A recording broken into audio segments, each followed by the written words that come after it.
3장 1절로 9절입니다.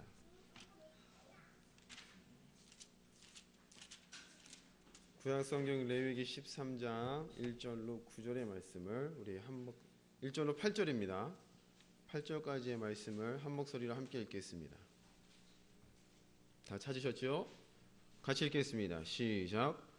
여호와께서 모세와 아론에게 일러 가라사대 사람의 피부에 무엇이 돋거나 딱지가 않거나 색점이 생겨서 그 피부에 문둥병 같이 되거든 곧 제사장 아론에게나 그 자손 중 한 제사장에게로 데리고 갈 것이요 제사장은 그 피부의 병을 진찰할지니 환처의 털이 휘어졌고 환처가 피부보다 우묵하여졌으며 이는 문둥병의 환처라.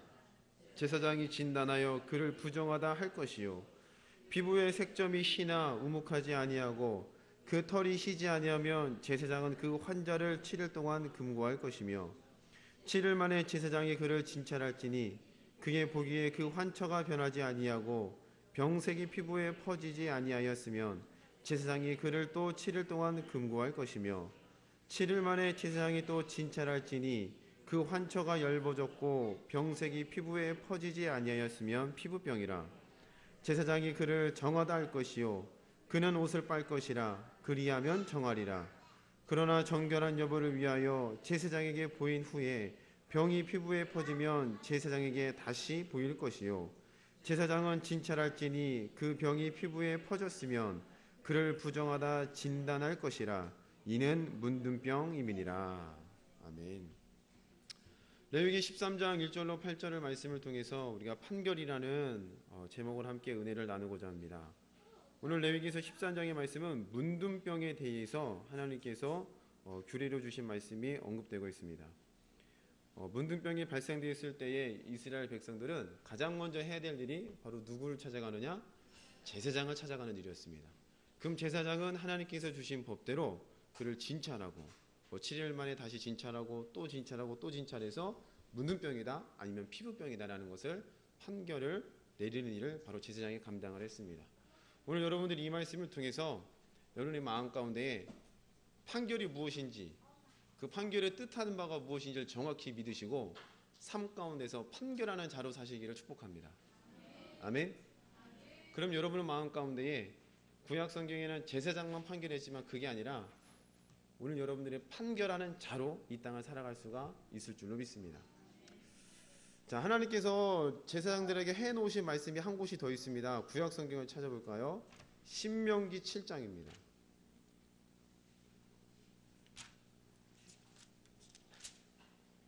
신명기 17장입니다. 17장 17장 8절부터 함께 읽어보겠습니다. 17장 8절 제가 읽어드립니다. 내 성중에서 송사로 다투는 일이 있으되 서로 피를 흘렸거나 다투었거나 구타하였거나 하여 내가 판결하기 어려운 일이 생기거든 너는 일어나 내 하나님 여호와의 택하실 곳으로 올라가서 레위 사람 제사장과 당시 재판장에게로 나아가서 물으라. 그리하면 그들이 어떻게 판결할 것을 내게 가르치리니. 하나님께서 모세를 통해서 이스라엘 백성들에게 규례로 주신 것이 무엇인가 판결할 일이 있으면은 여호와께서 택하신 곳으로 올라가라 그랬죠. 제 성경에만 나와 있나요? 네, 8절 말씀에 뭔가 판결할 일이 생겨난 택하실 곳으로 올라가라며. 택하실 곳. 그럼 택하신 곳이 어디일까요? 하나님의 법이 머물러 있는 장소죠. 구약 성경에 하나님께서 규례로 주신 게 이스라엘 민족들에게 성막이라는 걸 주셨습니다. 성막. 그럼 성막은 다시 성소와 지성소로 나뉘게 되죠. 여기는 번제단이 있고 물두멍이 있고 여기는 떡상이 있고 등잔대가 있고 분향단이 있고 여기는 하나님이 말한 속죄소 법궤가 이 안에 들어가 있습니다. 그럼 하나님께서 택하시고 구별하신 곳은 이스라엘 민족들이 바로 그 진영의 중심 가운데 놓인 하나님의 성막, 하나님의 성전, 하나님의 법이 머물러 있는 곳이 바로 하나님께서 택하신 곳, 택하실 곳이라는 겁니다. 그럼 이스라엘 민족들이 이 성막을 중심으로 동서남북으로 진영을 펼쳐서 이스라엘 민족들이 광야에서 살고 있었다는 거죠. 근데 그 살다 보면은 사람 가운데 문제가 발생하죠. 뭐 싸우거나 다투거나 뭔가 이렇게 송사할 일들이 발생한다는 겁니다. 이러한 일들이 발생했을 때에 니들이 그것을 해결하지 못하고는 누구에게 찾아가라? 하나님께서 택하신 제사장에게 나아가라라고 기록되어 있죠. 다시 읽어드리겠습니다. 8절 말씀입니다. 내 성중에 송사로 다투는 일이 있으되 서로 피를 흘렸거나 다투었거나 구타하였거나 하여 내가 판결하기 어려운 일이 생기거든 너는 일어나 내 하나님 여호와의 택하실 곳으로 올라가서 레위 사람 제사장과 당시 재판정에게로 나아가서 물으라. 그리하면 그들이 어떻게 판결할 것을 내게 가르치리니. 제사장님, 우리가 이런 일이 있어 찾아왔습니다. 당신에게 묻습니다. 라고 하면은 제사장은 그들에게 이래 해라. 니들 뭐 어떻게 해라. 뭐 싸웠느냐? 그럼 5배 물어주고 훔쳤느냐? 그럼 이렇게 해라. 이러한 구체적인 일들을 제사장이 가르쳐 준다고 하나님께서 말씀하셨죠. 그 다음 절을 다시 읽어보겠습니다. 11절 말씀 같이 읽어볼까요? 시작. 고 그들이 내게 가르치는 법률의 뜻대로 그들이 내게 고하는 판결대로 행할 것이요 그들이 내게 보이는 판결을 어기어서 좌로나 우로나 치우치지 말 것이니라. 아멘. 하나님의 택하신 곳으로 가서 제사장들로 하여금 그들이 갖고 있는 문제에 대해서 판결을 듣게 되죠. 그럼 이 판결을 들은 자들은 제사장으로부터 들은 그 말을 그대로 순종하라고 말씀하고 있죠. 뭐 5배를 물어주거나 아니면 뭐 10배를 물어주거나 아니면 네가 뭐 어떻게 되겠다 이런 구체적인 일들을 줬을 때에 이 들은 자들은 그 말에 대해서는 토를 달지 말고 그대로 순종하며 나아가라. 그럼 제사장이 주는 이 판결의 근본은 또 뭐가 있느냐? 그 다음 절에 나와 있습니다. 자, 11절 말씀 다시 볼게요. 곧 그들이 내게 가르치는 법률의 뜻대로라고 되어 있어요. 그럼 제사장이 하고 있는 모든 말들은 제사장이 머릿속에서 나오고 제사장 입에서 나오는 것 같지만 그들은 무엇을 가지고 판단하는 거예요? 하나님의 법률의 뜻대로 제사장이 판결한다는 뜻이 되겠죠? 이해가 되십니까? 제사장이 자기의 의미와 생각대로 판단하는 것이 아니라 항상 제사장은 하나님께서 주신 법, 모세를 통해서 시내산에 주신 법, 그 법률을 가지고 이들의 문제를 해결한다는 거죠. 해결. 그리고 제사장이 그 법에 따라서 무슨 말을 하든지 간에 제사장이 말하는 것 같지만 하나님의 법을 대언해서 말하기 때문에 그 뜻은 제사장이 말하는 것 같지만 의미로 보면 누가 하신 말씀과 똑같아요? 하나님께서 하신 말씀과 똑같으니까 그 법에 대해서는 절대로 토하지 말고 그대로 순종하라. 이게 하나님께서 모세를 통해서 주신 규례라는 겁니다. 자, 그러면 제사장이 뭔가를 판결합니다. 그럼 판결할 때에 제사장의 마음과 지식 가운데는 항상 뭐가 깔려 있어야 되겠어요? 하나님의 법이 깔려 있어야 되네요. 하나님의 법이. 하나님의 법 없이 그냥 자신의 임의적인 판단, 아 그래 너는 나에게 좀 잘해줬으니까 야 그래 A라는 사람과 B라는 사람이 있어요. 이 사람이 제사장이 좀 잘해요. 그래서 이 사람이 뭔가 잘못했고 B 사람이 억울한데 나한테 조금 잘했으니까 야 너 좀 10대 맞을 거 2대만 맞자. 5배 갚을 거 2배만 갚자. 이래버리면 이 사람은 제대로 된 판장이 아니죠. 하나님의 법이 아니고 이건 자기 생각이라는 겁니다. 근데 그렇지 않고 A와 B가 자기에게 잘해주는 건 말과는 상관없이 무슨 일이든지 간에 하나님의 법대로만 판결하면 그것은 제사장이 말하는 것처럼 보이지만 누가 말씀하신 거예요? 그렇죠. 하나님이 말씀하시는 거니까 그 법이 그대로 적용되고 그리고 이 둘 가운데 그대로 그 말씀대로 이루어진다는 게 성경에 말씀하고 있는 법칙입니다. 이해가 되셨죠? 자, 그러면 이것을 잘 마음에 깔아 두시고요.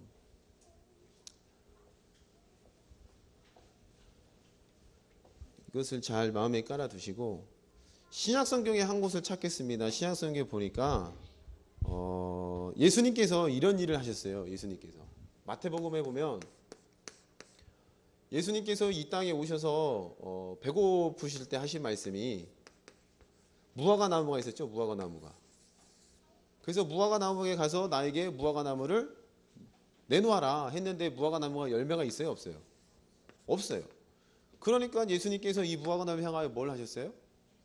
네, 저주하셨어요. 너는 다시는 열매를 맺지 못한다. 죽어버려라 하고 쏙 들어가셨어요. 그리고 시간이 흘러서 와 보니까 실제로 이 무화과 나무가 어떻게 되어 있어요? 죽어졌다는 겁니다. 그 무화과 나무가 이렇게 죽어져 있는 것을 보고 이 사람들이 묻습니다. 오, 어떻게 이런 일이 있을 수 있을까요? 그러자 예수님께서 뭐라고 말씀하셔요? 너희 마음 가운데 믿음이 있으면 이와 같은 일을 한다라고 하셨죠? 이 성경이 어디 있나요? 신약 성경에? 마태복음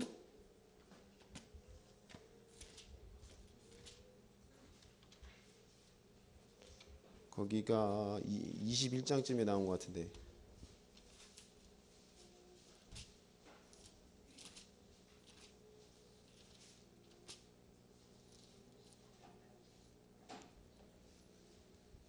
네, 21장 18절입니다. 읽어드립니다. 이른 아침에 성으로 들어오실 때에 시장하신지라 길가에서 한 무화과 나무를 보시고 그리로 가사 잎사귀밖에 아무것도 얻지 못하시고 나무에게 이르시되 이제부터 영원토록 내게 열매가 맺지 못하리라 하시니 무화과 나무가 곧 마른지라. 제자들이 보고 이상히 여겨 가로되 무화과 나무가 어찌하여 곧 말랐나이까. 예수께서 대답하여 가라사대 내가 진실로 너희에게 이르노니 만일 너희가 믿음이 있고 의심치 아니하면 이 무화과 나무에게 된 이런 일만 할 뿐 아니라 이 산더러 들려 바다에 던지우라 하여도 될 것이요 너희가 기도할 때 무엇이든지 믿고 구하는 것은 다 받으리라 하시니라. 아멘. 자, 제자들이 이 사건을 보고 묻습니다. 아니, 때도 열매 맺는 때가 있잖아요, 무화과 나무는.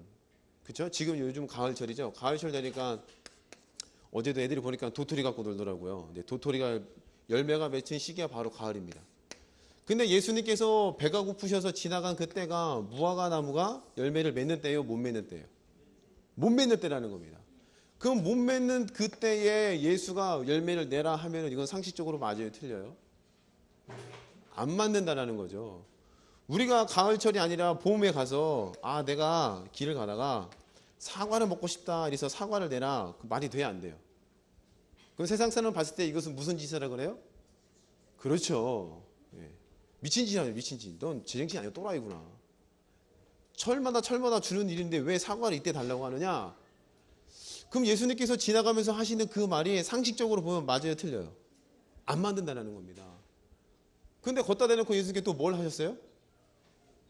그 은혜롭고 자비로우며 우리를 사랑하시며 노하기를 더디하시는 그분께서 뭘 하셨어요? 저주를 해버리셨어요. 그럼 첫 번째, 상식적으로 맞지도 않는 일에 이 일을 요구하는 것도 맞지 않고, 두 번째로는 그 일에 대해서 뭘 하셨다고요? 이건 진짜 이해가 안 되는 겁니다. 걷다 대놓고 제자들이 묻습니다. 주님, 어찌하여 이런 일이 있습니까? 그랬더니 예수님께서 하시는 말이 뭐라고 하세요? 믿음을 여기서 말씀하세요. 그래서 혹자는 이 사건을 가지고 얘기하는 게 무화과 나무가 뭐 불쌍하다라는 둥, 뭐 산더러 다 들리면은 뭐 어쩌라는 둥, 이건 말도 안 된다 이렇게 해석하시는 분들이 많은데, 근데 이 문맥의 의미에 따르면은 이것은 예수님께서 때에 안 맞는 것을 얘기하신 게 아니라 그 안에 예수님께서 말씀하고 계신 의도가 무엇인지를 정확히 알아야 된다는 겁니다. 이해가 되세요?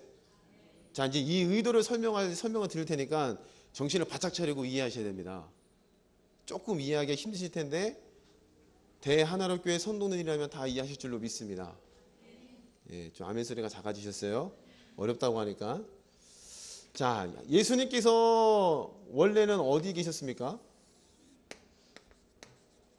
창세기에 말씀한 이 땅에 물로 덮여 있다고 그랬죠. 궁창 건너 물 건너가 바로 하나님의 나라가 되는 거죠. 예수님께서 하나님의 보좌 우편에 계셨다는 거죠.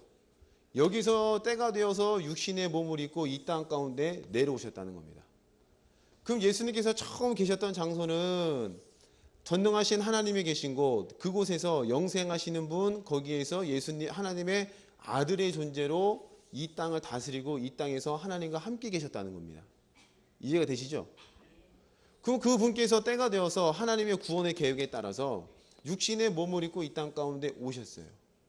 그럼 예수님께서 이 땅에 오셨을 때에 비록 아기의 모습으로 오셨지만 예수님은 원래 위치가 하나님의 아들의 신분을 가지고 이 땅 가운데 내려오신 거죠. 그러니까 이사야 8장 9절 말씀에 뭐라고 해요? 이사야 8장 9절 말씀에 한 아기가 우리에게는 오는데 그 아기의 이름이 기묘자요 모사요 전능자요 평강의 왕이라 할 것임이라 라고 말씀하고 있어요. 그럼 눈으로 보기에는 그냥 아기에 불과하지만 그 속에 붙여진 이름을 보니까 눈에 보기에는 아기지만 누가 오신다는 얘기가 똑같아요? 하나님이 오신다는 얘기가 똑같다는 뜻이 되겠죠. 그건 이것은 예수님께서도 요한복음 10장 말씀에 뭐라 그래요? 빌립이 묻잖아요. 아버지를 내게 보여주세요. 야 빌립아, 나를 보고도 아버지를 못 봤느냐? 내가 하는 말은 내가 하는 것이 아니요 아버지가 나를 통해서 하고, 내가 하는 일은 내가 하는 일이 아니라 아버지께서 나를 통해서 하시는 일이다. 그러니 그 나를 보면 누구를 보는 거와 똑같다? 그렇죠. 이사야 8장 9절에도 요한복음 예수님께서도 스스로를 하나님과 나는 하나다, 하나님과 함께한다, 하나님이 나를 통해서 일한다 말씀하신다라고 이야기하신다는 겁니다. 그러면 하나님의 나라에서 예수님의 위치는 하나님의 독생자의 아들로서의 위치였다는 겁니다. 이해가 되셨죠? 그러면은 하나님의 아들로서 위치면 세상적으로 비교해 보면은 왕이 있어요, 왕. 그 왕의 아들을 뭐라고 불러요? 그렇죠, 왕자. 왕의 딸을 공주라고 그러네요. 왕의 공주. 근데 이 왕이라는 자는 굉장히 권세가 막강하죠. 제가 지난주에 영화를 봤습니다. 컴퓨터로 봤는데 그 영화 한 편 보세요. 그 벨이라는 영화예요. 벨. 비록 왕은 아세요?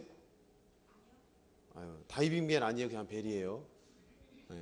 이 여기서는 왕은 안 나오지만 왕 밑에서 일하는 그 판사에 대한 이야기가 나와요. 판사. 1800년도에는 영국에는 노예가 제도가 활성화되어 있었죠. 그 노예 제도를 뒤집는, 그 판결을 엎어버리는 가장 기초적인 역할을 하는 사람의 이야기가 나와요. 그래서 노예 해방운동의 시초가 됐다라고 해석하는 분들도 있습니다. 한번 보시면 좋습니다. 근데 여기서 이 판사가 가진 권한이 막강해요. 대법원장이라고 해서, 대법원이라고 해나? 가장 그 나라의 가장 판결을, 왕 다음으로 판결을 갖고 있는 자라고 해서 이 사람이 판결을 어떻게 하냐에 따라서 그 나라의, 영국이라는 노예 시장의 자체가 흔들려 버리는 권한을 가진 자가 바로 이 사람이었다는 겁니다. 이 한 사람의 판결로 인해서 노예 시장 자체가 근본이 흔들리고 나중에 시간이 흘러서 노예 제도가 폐지가 돼버려요. 마찬가지로 예수님께서 이 땅 가운데 오실 때는 왕자의 신분으로 계시다가 오셨다는 겁니다.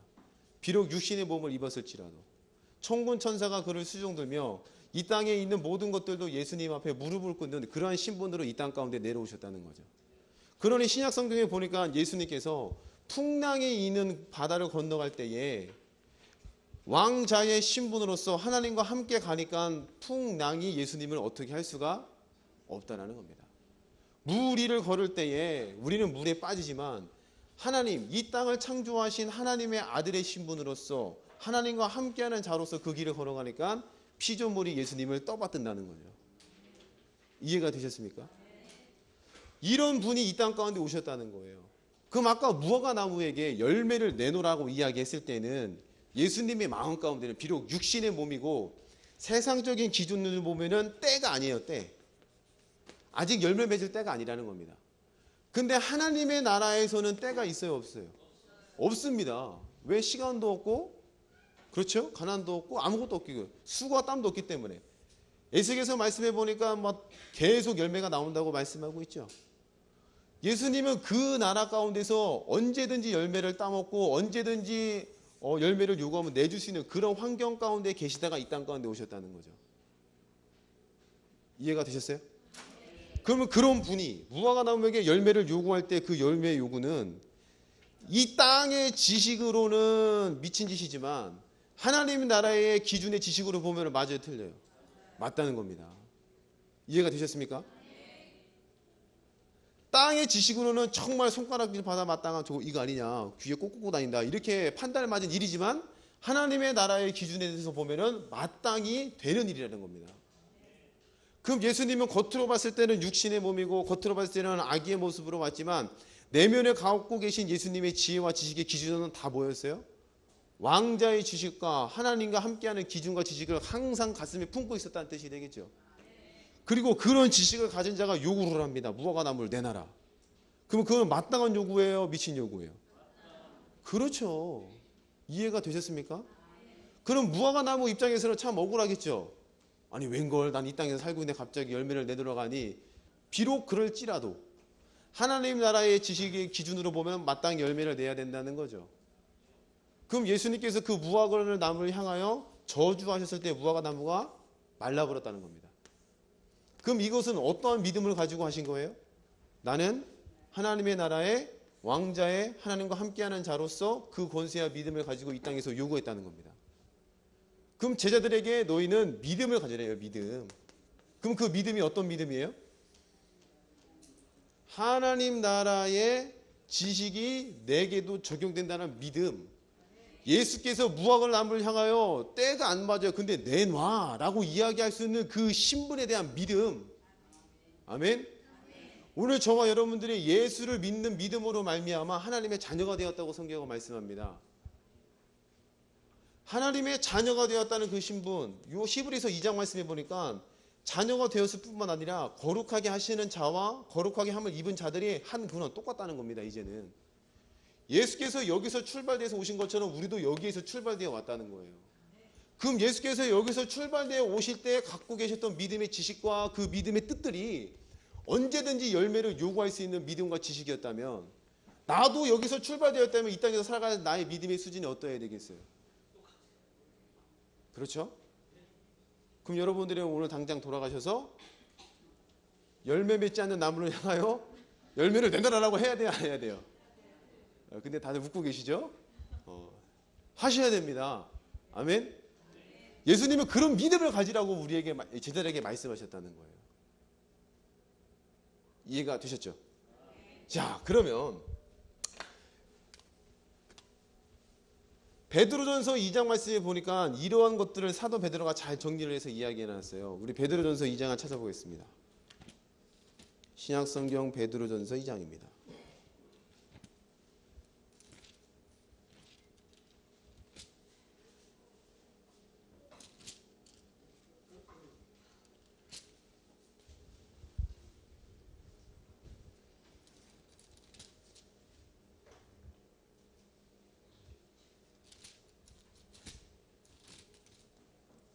베드로전서 2장 5절부터 보겠습니다. 너희도 산돌같이 신령한 집으로 세워지고 예수 그리스도로 말미암아 하나님이 기쁘시게 받으실 신령한 제사를 드릴 거룩한 제사장이 될지니라. 경에 기록하였으되 보라, 내가 택한 보배롭고 요긴한 모퉁이 돌을 시온에 두노니 저를 믿는 자는 부끄러움을 당치 아니하리라 하셨으니. 아멘. 자, 5절 말씀을 다시 읽어드립니다. 너희도 산돌같이 신령한 집으로 세워지고 예수 그리스도로 말미암아 하나님이 기쁘시게 받으실 신령한 제사를 드릴 거룩한 뭐가 된대요? 제사장이 되는 거예요. 제사장. 아멘. 우리가 구약의 율법을 따라 그게 아니라 예수 그리스도를 말미암아 제사장이 됐다는 겁니다. 제사장. 그럼 아까 서두에 말씀드렸어요. 제사장은 문둥병 걸린 자가 와서 뭘 해요? 판결을 하죠. 아, 너는 문둥병이야, 너는 피부병이야. 어떤 일이 송사가 있어요. 송사. 억울한 일이 발생했어요. 그런 일에 대해서도 또 뭐래요? 판결을 내려요. 또한 부부지간에 판결하는 것도 있죠. 부부지간에 누가 외도하였느냐? 그럼 제사장에 가라. 그럼 제사장이 죄에 타서 그 물을 먹여버리면은 창자가 터져 죽거나 이런 일이 있을 것이다라고 말씀하고 있죠. 이처럼 제사장은 항상 뭐래요? 판결을 내리는, 법을 가지고 이렇다 저렇다라고 결정지을 수 있는 권한을 가진 자가 제사장이었다는 겁니다. 그 오늘 저와 여러분들이 예수를 믿는 믿음으로 말미암아 제사장이 되었다고 사도 베드로가 기록하고 있어요. 그럼 제사장이 되었다는 뜻들은 여러분들도 이미 뭘 하셔야 돼요? 판결을 내리면서 살아갈 수 있는 자가 되었다는 겁니다. 아멘. 이해가 되셨습니까? 그럼 이 땅을 살아가면서 여러분들이 어떤 문제들이 발생되었을 때에 이 문제 앞에서 내가 이렇게 하면 문제가 빠져나가겠다. 세상적인 지혜와 지식 가지고 판단 내리면 그건 바른 판단이에요? 못 바른 판단이에요? 엉뚱한 판단이라는 거죠. 마치 제사장이 이 사람에게 나에게 잘해준다고 해서 그 사람의 마음 정적으로 끌려서 이 사람에게 편의를 봐주는 거랑 똑같다는 그 뜻이죠. 거기에는 아무런 능력과 효험이 없다는 겁니다. 근데 그렇지 않고 하나님의 법만 가지고 판단 내렸을 때는 여기에는 주의 말씀에 따라 제사장이 한 그 판결의 법 따라 이루어지는 일들이 나타났다는 겁니다. 그럼 신약시대 우리도 예수로 말미암아 제사장이 되었다. 그럼 문제 앞에 서 있어요. 그 문제 앞에 서 있을 때 두렵고 떨고 예전에 살던 내 지식과 방편대로 계속 판결을 내버리면은 이 사람은 바른 제사장이에요? 엉뚱한 제사장이에요? 그렇습니다. 여러분들을 하나님께서는 예수로 말미암아 한 근원이다. 같은 출발지로 왔다. 너를 제사장이다. 예수와 한 근원에서 이제는 여기서 정말로 때에 맞지 않는 자가 무화과 나무를 요구할 만한 자로 너희를 세워줬다는 게 성경이 약속하고 있는 바지 않습니까? 그 오늘 여러분들의 마음 가운데 나는 어떤 자로 살아가야 돼요? 판결을 내릴 수 있는 자로 좀 당당하게 서기를 축복합니다. 이 세상으로 하여금 판결 받는 자가 아니라 이 세상에 나아가서 여러분들이 하나님의 법을 가지고 판결 내릴 수 있는 자로 세워주셨다는 거예요. 그런데 오늘 시대를 보면은 판결을 내리는 자가 아니라 판결을 받는 자가 너무 많이 나오죠. 이해가 되십니까? 아니 예수 믿고 하나님 믿고 말씀 있다고 하지만 세상 사람들에게 야 예수 믿는데 그러니? 야 어떻게 하나님 믿는 자가 그럴 수가 있겠니? 물론 우리 교회는 아무도 없는 줄로 믿어요. 근데 자꾸 이 시대가 참 그래요. 어찌 그럴 수가 있을까?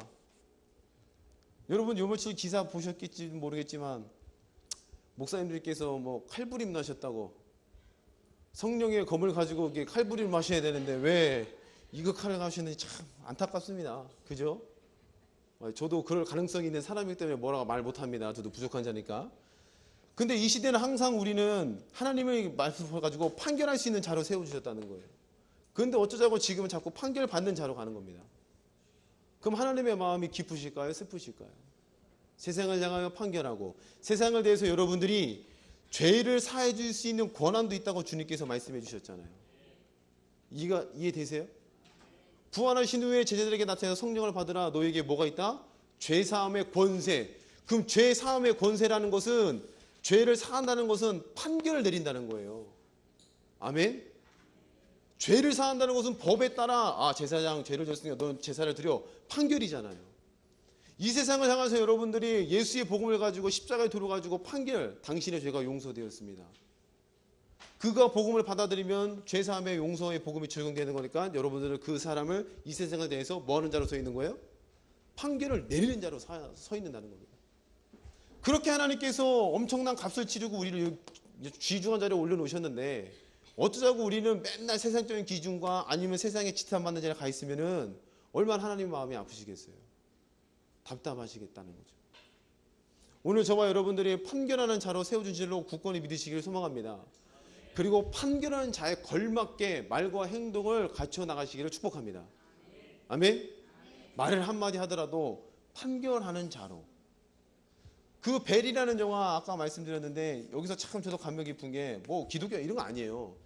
근데 그 재판장이 재판장에 걸맞는 권위와 모습을 갖고 있어요. 왜 그 영국 사람들 재판할 때 이게 하얗게 머리 쓰잖아요. 이거 가발 쓰잖아요. 그 참 웃기더라고요. 이거 쓰고 이게 뭐죠? 판결복을 입고 그리고 권위 있게 딱 책상에 앉아가지고 이야기합니다. 그러면 그 수많은 참석함사들이 그 한 사람의 말에 청중을 해요. 귀를 기울여요. 들어요. 그리고 어떻게 꽝꽝꽝 때리느냐에 따라서 그 모든 사람들이 이희힐비해버려요. 그게 바로 판결권을 가진 자의 권한이라는 거죠.